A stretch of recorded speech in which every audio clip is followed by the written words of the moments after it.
Two and a Half Admins, episode 210. I'm Joe. I'm Jim. And I'm Alan. And here we are again. A quick update from a couple of episodes ago.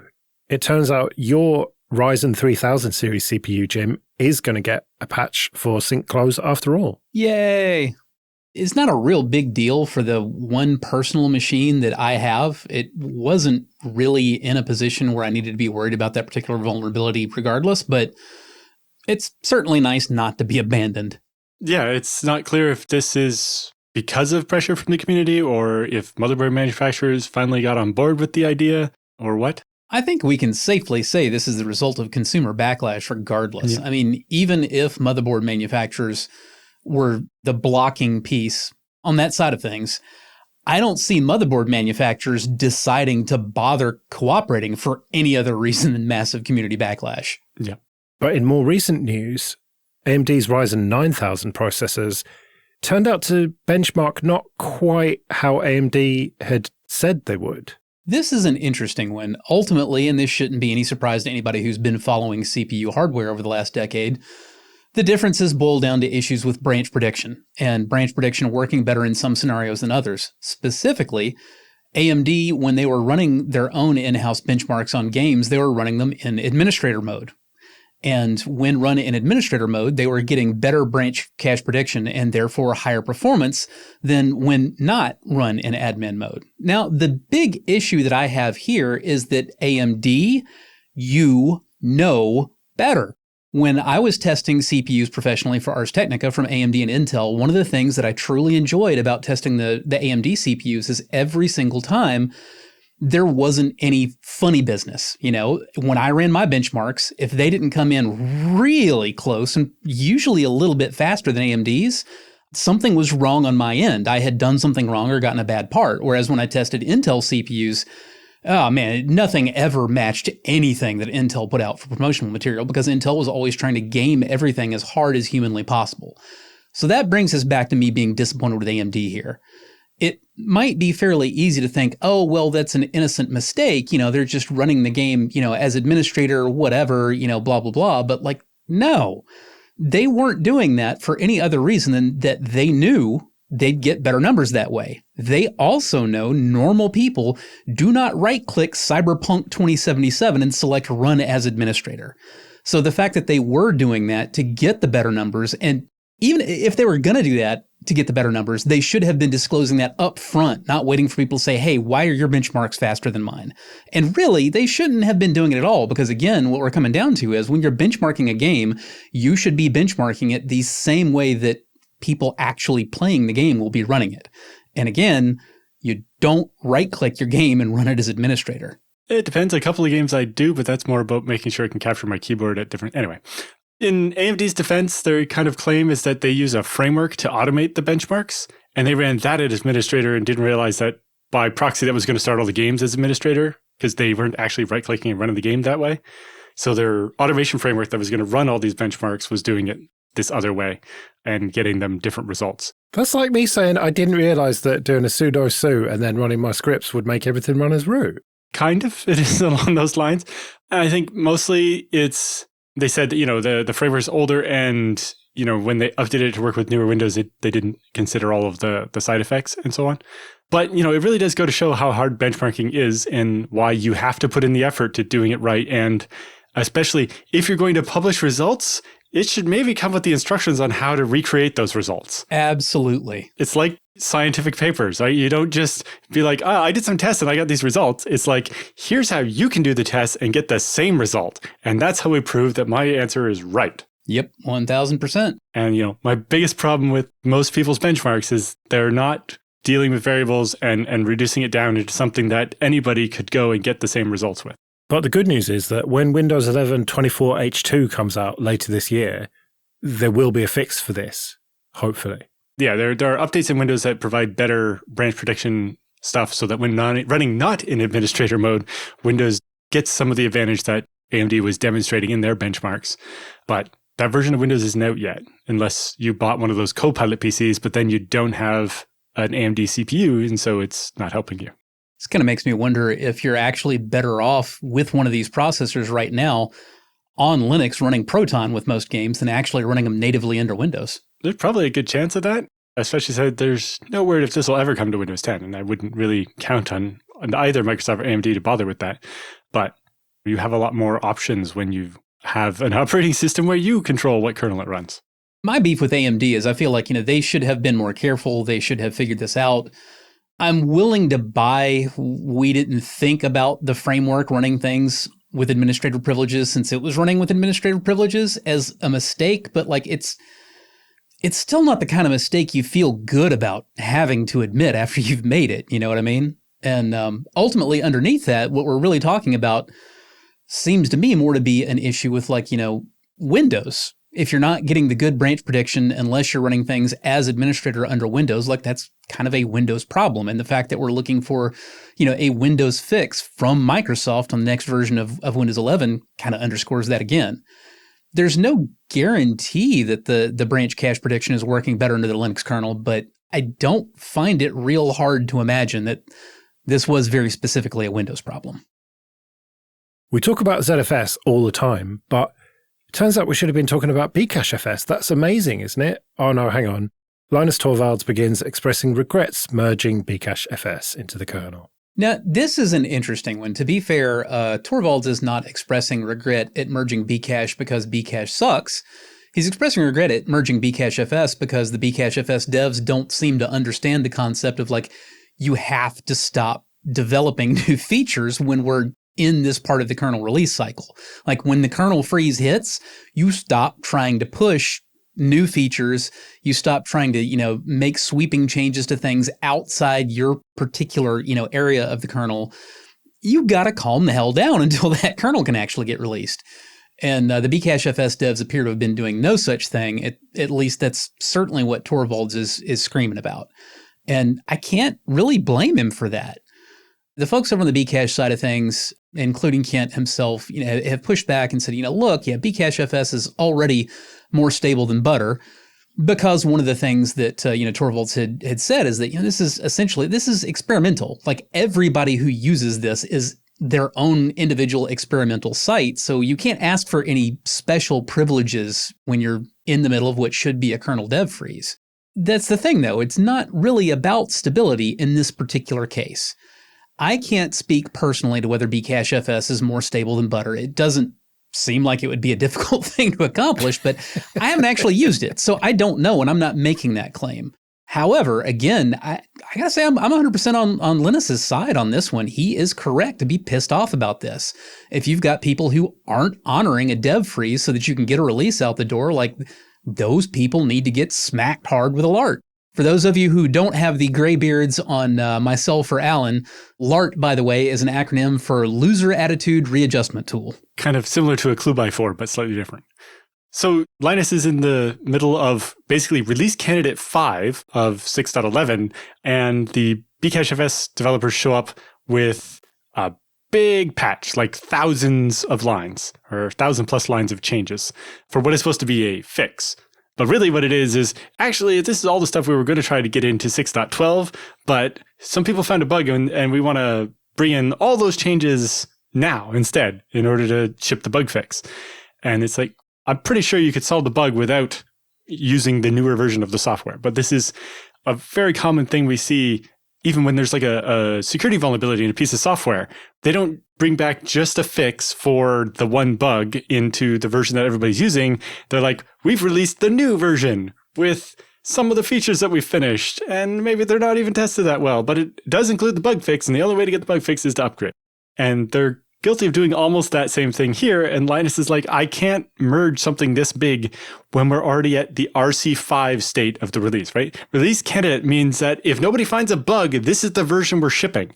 If you throw 1,000 lines of changes in there, it all needs to be tested again, and we're going to have to do how many more release candidates before we can actually ship something? Yeah, and Kent's response to that was, there's a lot of code here, and it might have some bugs in it, but we have very thorough testing of our code. So how come you didn't find the problem that this 1,000 lines is fixing? Because testing never catches everything. And to Linus's point here, it's important to realize that this kind of file system development doesn't happen in a nice, clean, isolated silo. It touches other parts of the kernels.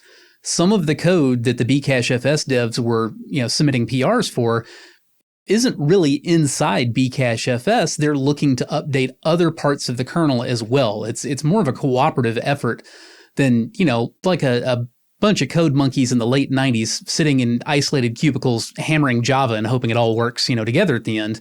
There's a lot more give and take. So when you've got one group of developers that's, trying to push updates all over the kernel to work with their stuff because they're just thinking about the way they want everything to work going forward the best way possible, they're not just messing up Bcache's release cycle, they're messing up the entire kernel release cycle. Yeah, and it has a lot of impact. Like even looking at the diff, as Linus points out, there's like 200 lines out of your 1,300 new lines are in files not under fs/bcachefs. Right? You have hundreds of lines of changes to the general radix tree code, which is used in other places, possibly even like in routing and stuff not related to file systems. What if you caused a regression there? It's like, yeah, we updated Bcachefs so your router doesn't work anymore. Not a good look at the RC5 stage of the release process. I think it might be fair to say that merging Bcachefs at the time that it was merged probably was a mistake. It's entirely possible to run a file system in a loadable kernel module. And given what certainly appears to be a lack of experience on the Bcachefs devs' part in working with the kernel development team on this type of development, it might have been better for all concerned if they had just stayed in an LKM until they were more ready for a real, no-kidding final merge. Because, at that point, they can make changes inside their own module all they wanted, whenever they wanted. They could still submit pull requests for the other pieces of the kernel that they wanted to touch, but it would be a lot easier, to just say, no, we're not taking those. We're in the middle of a kernel freeze right now. And that does complicate things. Like, speaking as someone who develops a file system that is a loadable module in Linux, you end up with a lot of soup and compatibility code that says, well, if they happen to be running a 5.something kernel, then we have to do it this way. But in 5.12, they switch to doing it this way. And then in another version, they switch to using it that way. But we can't use the version number to tell that because Ubuntu and Red Hat and so on backport changes from newer kernels to older ones. So we have all these macros to be like, hey, do you work this way or this way or this way? And then change the code in the file system to fit with that different kernel. So you're saying that developing for FreeBSD is much easier than Linux then? Well, no, it has exactly the problem that Bcachefs here is having, is that if you wanted to develop it inside FreeBSD, you have to live with everybody else and deal with the fact that other people are also making changes.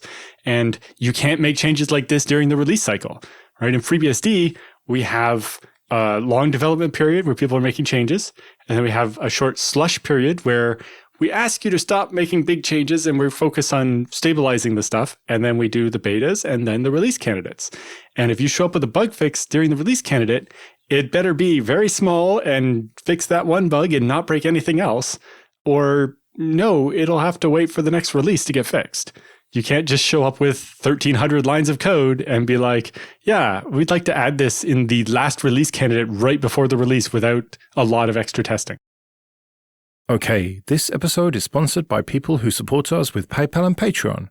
Go to 2.5admins.com/support for details of how you can support us too. Patreon supporters have the option to listen to episodes without ads like this. And it's not just this show. There's Late Night Linux for news, discoveries, audience input, and misanthropy. Linux Matters for upbeat family-friendly adventures. Linux After Dark for silly challenges and philosophical debates. Linux Dev Time about developing with and for Linux.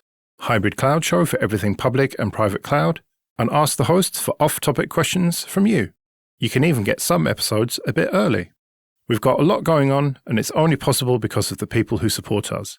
So if you like what we do and can afford it, it would be great if you could support us too at 2.5admins.com/support.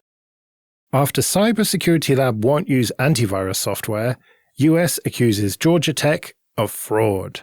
So one of the cybersecurity labs at Georgia Tech, who is working for the Department of Defense, basically is in trouble because as part of that, they are supposed to adhere to a NIST publication, 800-171, about protecting controlled but unclassified information on non-federal information systems and organizations. And so as part of working for the government, they have to submit an assessment of their cybersecurity. And when they invoice, they're promising that they're implementing those controls so that other nation states can hack in and steal this technology, reducing the value that the US government gets, right? The US government is paying them to come up with stuff. And if other countries have stolen it because they don't have any cybersecurity at the lab, then the government's not really getting what they're paid for because other people got it too. And now it's not useful. And so it turns out between the lab just being like, well, we don't want to run antivirus in our lab because who does? But at the same time, our contract with the government says that we have to protect our systems, and we didn't. And then we sent them invoices anyway with the little disclaimer that we promised that the information we give you is accurate. And it said we were doing all these things to mitigate cybersecurity, and we weren't. And so the government says that is fraud, and they're not wrong. No, they're not. With that said, I do think that a lot of that document kind of winds up being kabuki, as a lot of cybersecurity policies ultimately do. Keeping in mind that the actual issue here was noncompliance with the directive that you must have AV endpoint security.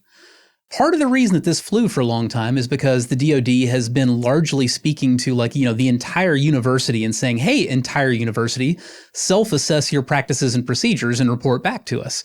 And at the entire university level, you can't do that because there is no one IT department in any American major university I have ever encountered, including, several that either I or, my mom have worked for at various points in our careers. It's a ton of individual little fiefdoms. Yes, there is one campus-wide IT department, and they have almost no sway in any number of individual departments beyond them. They particularly are unlikely to have much sway in, something like a cybersecurity lab, which is usually very rightly going to look at itself as being way higher dollar than, the folks that are doing the general purpose IT support for the campus. So this is how this could happen to begin with. It's not quite as simple as saying, this guy running the lab was lying about running AV software. Well, no, he wasn't. But when the government, again, asked Georgia Tech, are you using endpoint security? Georgia Tech says, well, yes, we are. And then there's also a little bit more confusion because somebody in the campus-wide IT department mistakenly believed that the department was doing network AV, which you may recognize as not endpoint AV, scanning shares from a centralized location. That's not endpoint AV, that's the opposite. Also, they weren't doing that at all. So this is all a real big problem. But here's where we circle back to where I'm saying, yes, it was technically fraud, but also this was ridiculous kabuki because the actual thing being violated was presence of endpoint antivirus.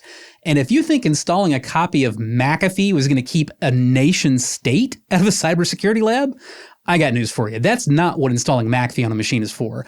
McAfee is to keep the script kiddies out. The point of running traditional endpoint AV is not to stop 0 days and, black hats and advanced persistent threats. It's to make it so that you need to be a real black hat or APT to get in. You can't just run, a 3-year-old exploit that you found online somewhere because that's what the endpoint AV is going to knock out. So the issue here was not really that the department was making it easier for nation states to get in. In my opinion, this is entirely orthogonal to defending against nation state level attacks. The issue is that they didn't check the radio button. You got to make the mark on the paper and say, I did the thing, and you have to have done the thing so you comply with the policy, and that's what they didn't do. So it's not so much a technical failure as just, you have to adhere to the policy. And they didn't adhere to the policy. McAfee and so on an endpoint isn't even about protecting it from script kiddies. It's about protecting the computer from the person in the chair who doesn't know what they're doing.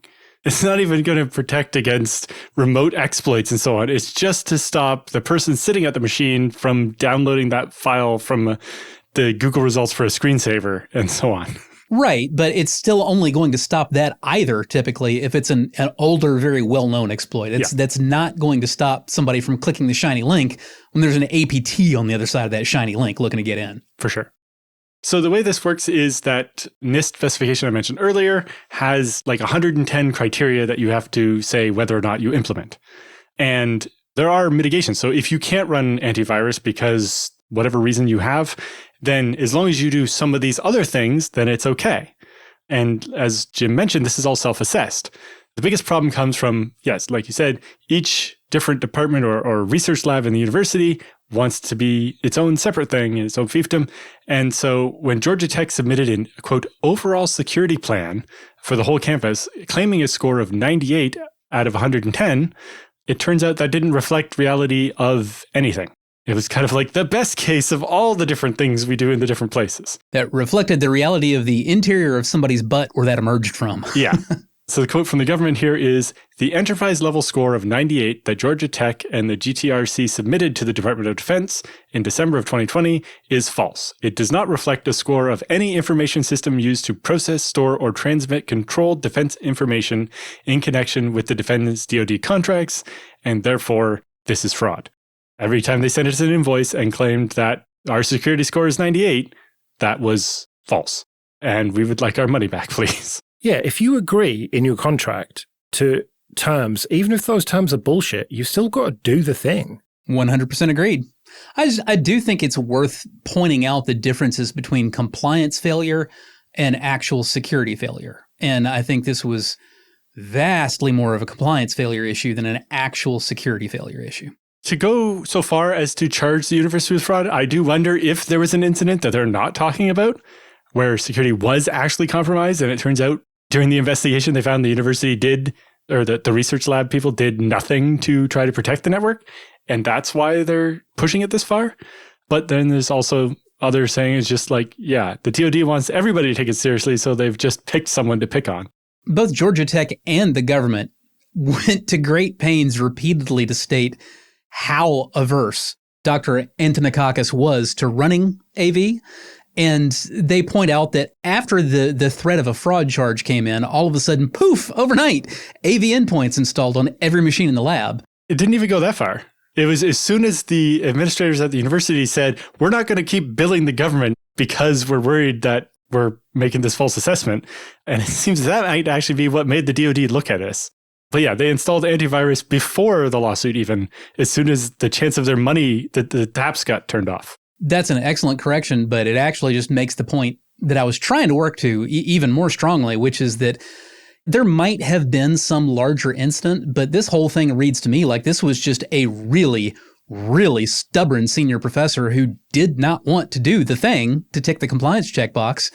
And until a sufficient caliber of LART was brought to bear, he wasn't going to do it.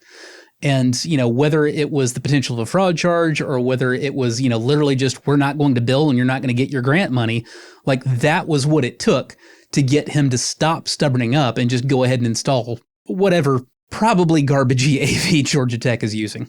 What's interesting here is NIST is looking at switching to actually require third-party audits instead of self-assessment for these scores, so that suddenly there's at least someone else in the loop who has their own liability, who's going to maybe push back on some of these. Yeah, we're definitely got a 98 out of 110 in our security thing. We totally self-assess that. And I'm sure that'll work way, way better than PCI DSS scanning organizations do, he said, very, very sarcastically. I'm sure it'll be better than self-assessment, but I agree that it's not going to be that much better. I'm actually not that sure it will be much better than self-assessment because I've got pretty expensive experience with, getting organizations to pass those PCI DSS scans so they can get certified. You have to get a third-party vendor to do an audit, which the audit generally just boils down to, a network scan from outside, like they hit your WAN port and see what ports are exposed. But it's completely kabuki. I mean, if you have absolutely nothing exposed, they actually complain. They're like, this is bullshit because we can't see anything. So, this won't work. This isn't good enough. Like you have to actually expose things to them for them to scan. When they do scan it, they are literally just running the modern equivalent of like Nessus over it and just being like, oh, well, we saw an old version here. And the problem is, though, that, they're looking at CVEs. And when a CVE says that, oh, well, you need OpenSSL version, foo.baz to not be vulnerable to the CVE, well, that might be true if you're running OpenSSL like a cowboy, like, straight from code you downloaded from the OpenSSL project and compiled yourself. But in your actual distribution, it does not work that way. Your distro package managers, the folks that are managing the repositories, they're going to backport those security fixes to the version of OpenSSL that's already in that version of the distribution. Here's the thing that pisses me off. They do change their version number, and the scanner can see, for example, it might say OpenSSL foo.baz-ubuntu 8. Well, that tells you that Ubuntu has patched foo.baz version of OpenSSL 8 times since it came out. And if you look it up, you'll see what each one of those 8 times they patched it was and what CVEs it cleared. So there's no reason that you can't figure all this out from an automated scan. But do the vendors do this? No, they do not. What they do is they say, you don't have version, foo.baz, you've got version foo.bar, and therefore you're not in compliance and you fail. Well, that's annoying, right? Because now you failed your scan. So what do? Do you download OpenSSL, straight from the project and compile it yourself so you've got the version number it's looking for? No, you submit an exception request. And that exception request just says, nuh-uh, it's patched. Now, when I submit those things, I almost always submit them complete with the actual version number and a link to the web page that shows this version number does in fact clear the CVE that you're concerned about. But what that really is just a waste of my time because I'm too damn anal for my own good. Because sometimes experimentally, I've just submitted them and just literally nuh-uh. And you know what? Any exception you submit, in my experience, is accepted instantly. No pushback. All you have to do is say, nuh-uh. Congratulations, you passed your audit. Let's do some free consulting then. But first, just a quick thank you to everyone who supports us with PayPal and Patreon. We really do appreciate that. And if you want to send any questions for Jim and Alan or your feedback, you can email show@2.5admins.com. Another perk of being a patron is you get to skip the queue, which is what Scott has done. He writes, question for Jim. I think he's mentioned before that he monitors his home network for new devices that connect, and I was curious how he did that. I recently set up something similar for my home network using Monit and a plugin called OpenARP on OpenSense. Is he using ARPWatch or something similar?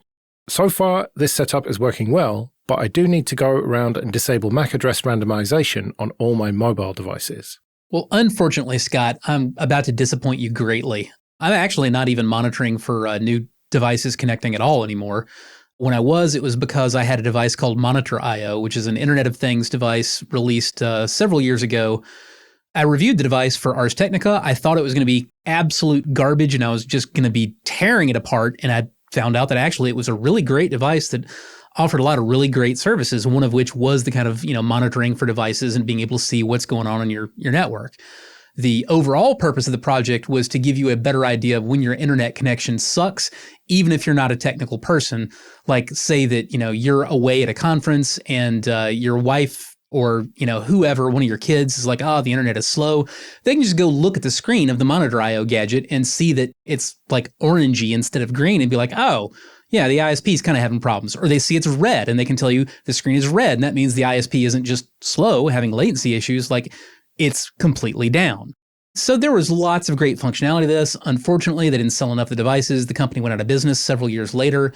They were a great case study for how to fail as an Internet of Things company because they open sourced everything and they left docs on how you could recapture some, not all of the functionality of the device, by reflashing it with open source firmware. But a lot of the value of it for me wasn't so much on the LAN side of things as the WAN side. They had a network of latency sensors that the device would reach out to. So without messing with your bandwidth by doing a throughput test, it would just check latency all over the world. And you could get a neat graph of where your ISP was, sucking to deliver packets to or get packets from. It was really nice. But all that's dead now and I have nothing. With that said, Monit is probably a great choice for this. If I was wanting to put this functionality back into my home office, Monit is probably what I would be looking at first to try to accomplish that. Yeah, I have a device that doesn't do at all what Scott is looking for, but it sounds a lot like what you have. It's the RIPE Internet Probe. So RIPE is the authority that gives out IP addresses in Europe. And as part of their kind of monitoring network, they just at conferences hand out these little devices that people go in and plug in at home, and it monitors the quality of your internet connection. And you get a website you can go to do that. But by having one, you also earn points that allow you to have other people's probes do trace routes to different locations for you. And so it allows you to kind of use the whole RIPE network to try to figure out where a connectivity problem is. So it's really for, people doing networking stuff. But, if you have your own server somewhere and you want to try to figure out, what ISPs can't reach it right now or where the latency is coming from, being able to test it from 100 different IP addresses at different places around a country can be really useful. I don't know if they sell them on their website or what. You're basically describing exactly this device, just without some of the consumer-facing stuff, like, the handy-dandy, your kid who's at home and complaining about the internet can tell you what color the screen is. Like, that kind of thing is missing, but what you're describing with the more advanced functionality, that's exactly how this worked, only it wasn't limited to RIPE. They had sensors literally all over the planet. But it sounds like the OpenSense plugin he has is working, and so sounds like a good solution. Right, well, we'd better get out of here then. Remember, show@2.5admins.com if you want to send in any questions or your feedback. You can find me at joelrest.com/mastodon. You can find me at mercenarysysadmin.com. And I'm at Alan Jude. We'll see you next week.